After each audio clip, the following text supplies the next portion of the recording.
YouTube ప్రేక్షకులకు నమస్కారం అండి. ప్రకృతి, సంస్కృతి, సంస్కృతం అనే ఛానల్కు స్వాగతం. ఈ ఛానల్ భారతీయ వైదిక భావజాలానికి మరియు ఆధునిక విజ్ఞాన శాస్త్ర భావజాలానికి వారధిలా నిలుస్తుంది. నేను చేసే ఈ వీడియోలు మీకు నచ్చినట్లయితే లైక్ చేయండి, షేర్ చేయండి మరియు జ్ఞానాన్ని విస్తరింపచేయండి. షడ్దర్శనాలు, ప్రకృతి, సంస్కృతి, సంస్కృతం పార్ట్ 2 రెండవ భాగము. క్రిందటి భాగంలో మనము పరిచయం మాత్రమే తెలుసుకున్నాము. ఈ భాగం నుంచి ఒక్కొక్క వీడియోలో ఒక్కొక్క దర్శనం గురించి విస్తారంగా, క్లుప్తంగా మరియు విస్తారంగా వీలైనంత ఎక్కువ సమాచారము అందించేదానికి ప్రయత్నిస్తాను. సాంఖ్య దర్శనం మొదటిదైనటువంటి సాంఖ్య దర్శనము.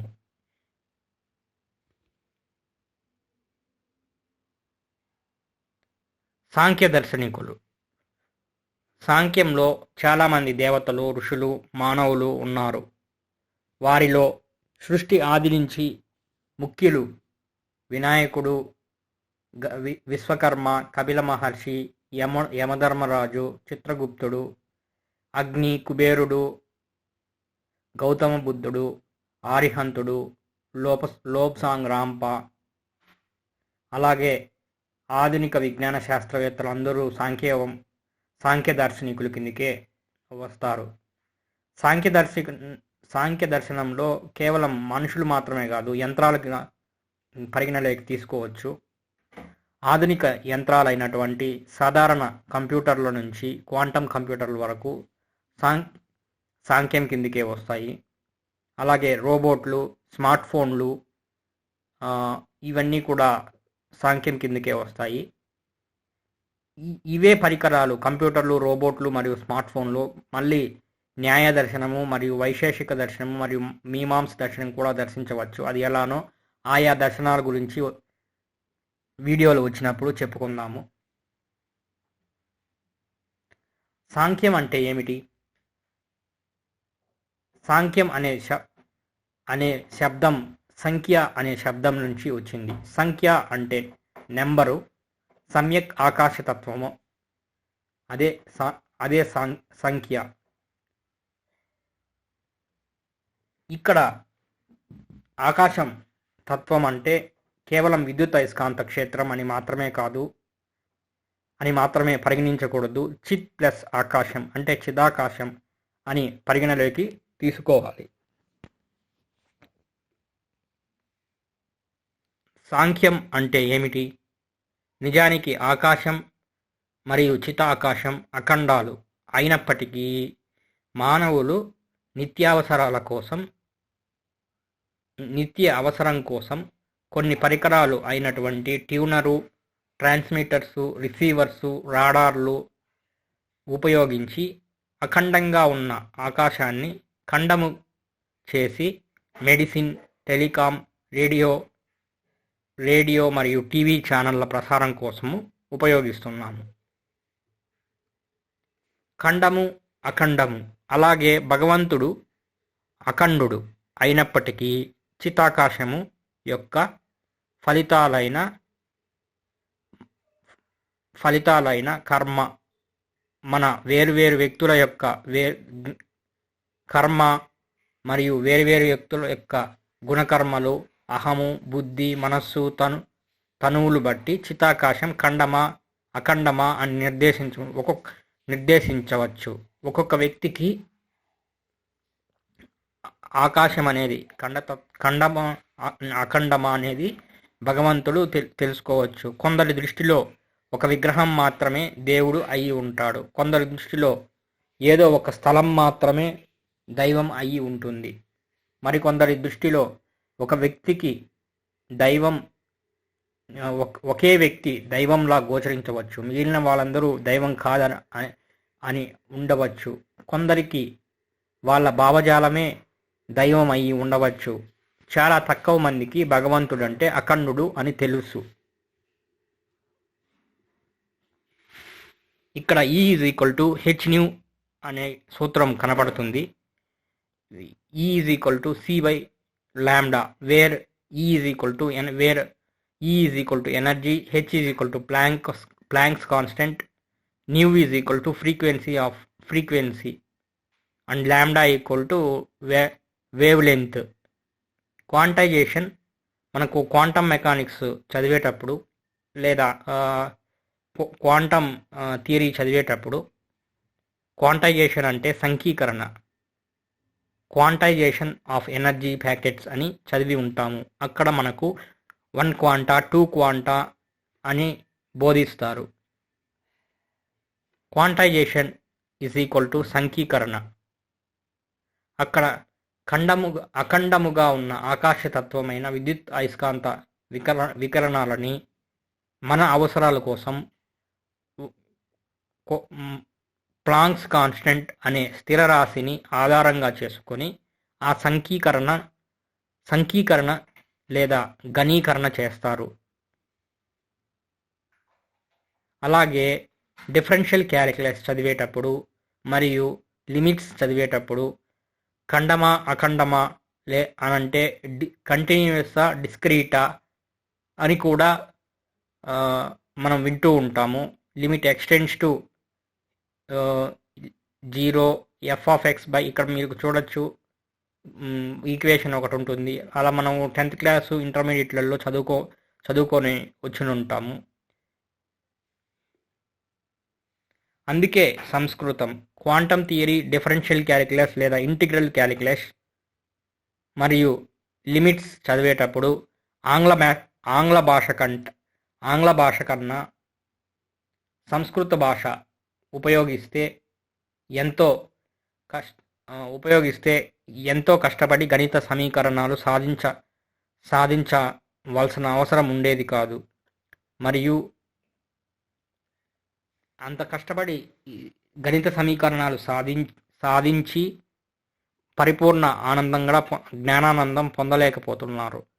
అదే సంస్కృత భాషలో క్వాంటమ్ థియరీ, డిఫరెన్షియల్ క్యాలిక్యులస్ మరియు ఇంటిగ్రల్ క్యాలిక్యులస్ మరియు లిమిట్స్ అధ్యయనం చేస్తే ఒక్క మాటతో అంతా అయిపోతుంది. ఖండము అఖండము, కలనము అవకలనము సమాకలనము. కలనం అంటే కాలంతో మార్పు చెందేది అని అర్థము. అందుకే మన కలన గణితము అని క్యాలిక్యులస్ను సంస్కృతంలో అంటారు. అవకలనం సమాకలనాల యొక్క ఉదాహరణ. అవకలనం సమాకలనాలున్న గణితాన్ని కలన గణితం అని సంస్కృతంలో అన్నారు, క్యాలిక్యులస్ అని అన్నారు. అవకలనం మరియు సమాకలనానికి ఒక చిన్న ఉదాహరణ చూస్తాము. ఒక చిన్న కణాన్ని పరీక్షించి అదే గుణాన్ని ఆ సమూహంలో ఉన్న కణాలన్నిటికీ వర్తింపజేస్తారు. ఉదాహరణకు అన్నం ఉడికిందా లేదా అని ఒక మెతుకు పట్టుకొని చూస్తాము. అదే అన్నం ఉడికే అది మొత్తానికి చూపిస్తాము. అక్కడ ఒక్క మెతుకు వచ్చేసి dx, ఆ మెతుకు ఉడికిందా లేదా అని మన మెదడు అనే ప్రాసెసర్తో ఇంటిగ్రేట్ చేసి అప్పుడు x అని వస్తుంది. అందుకే ఇంటిగ్రల్ dx = x అని చెప్పారు. సంఖ్య, అసంఖ్య, సాంఖ్యం. సాంఖ్యాన్ని ఎలా దర్శించాలి? ఈ సృష్టిలో ఎన్ని పాసిబుల్ సంఖ్యలు కలవు?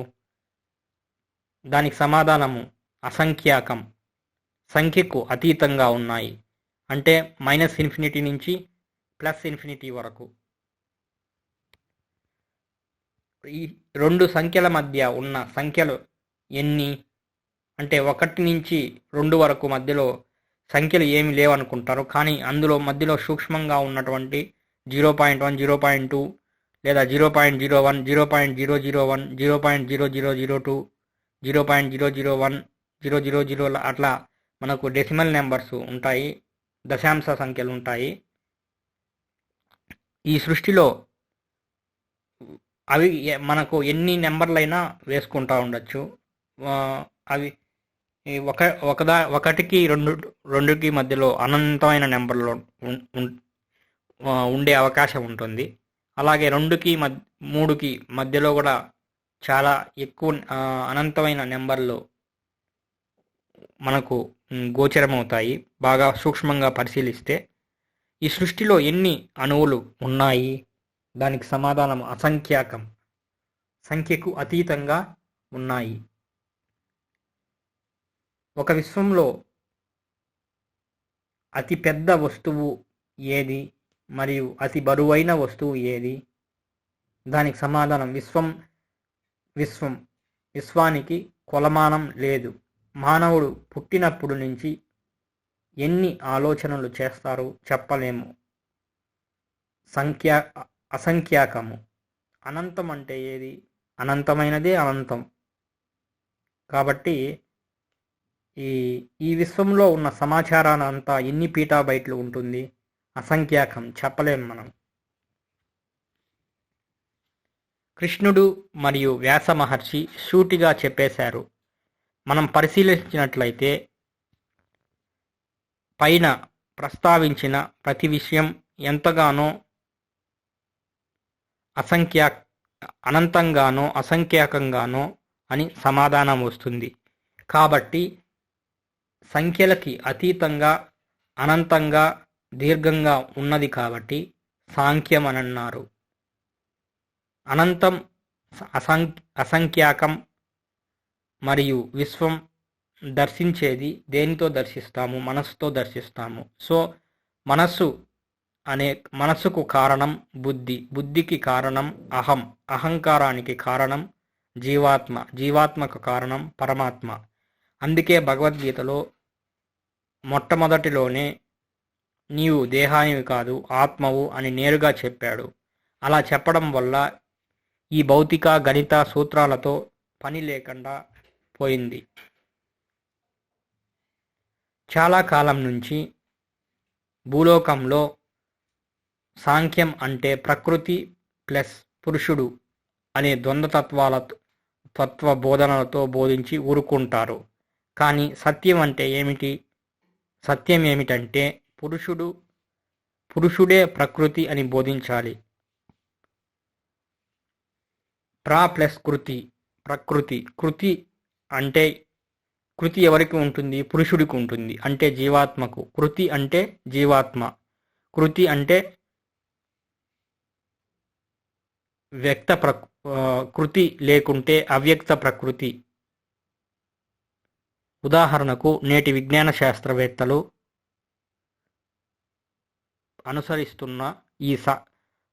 అనుసరిస్తున్నది ఈ సాంఖ్య మార్గమే. ఈ శాస్త్రాల వాళ్ళంతా అనాత్మవాదులే.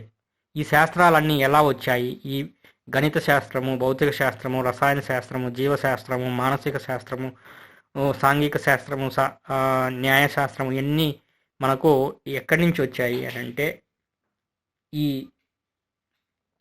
ఈ శాస్త్రాలంతా శాస్త్రాల వాళ్ళంతా కేవలం ఆధునిక యుగం మొదటిలో అనాత్మవాదులే. చాలామంది అనాత్మవాదులే. ఆత్మ లేదు, మూఢనమ్మకము అది అన్ని వాదించిన వాళ్ళే ఒకప్పుడు. కానీ ఇప్పుడు నిదానంగా ఆత్మవాదులుగా మారుచున్నారు.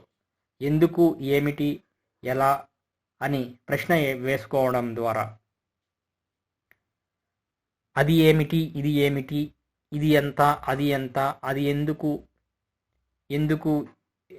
ఎవరు, ఎన్ని, ఇలా ప్రశ్నలు వేసుకోవడం ద్వారా ఆ ప్రశ్నలకు సమాధానం తెలుసుకోవడం ద్వారా ఈ శాస్త్రాలన్నీ ఆవిర్భవించాయి.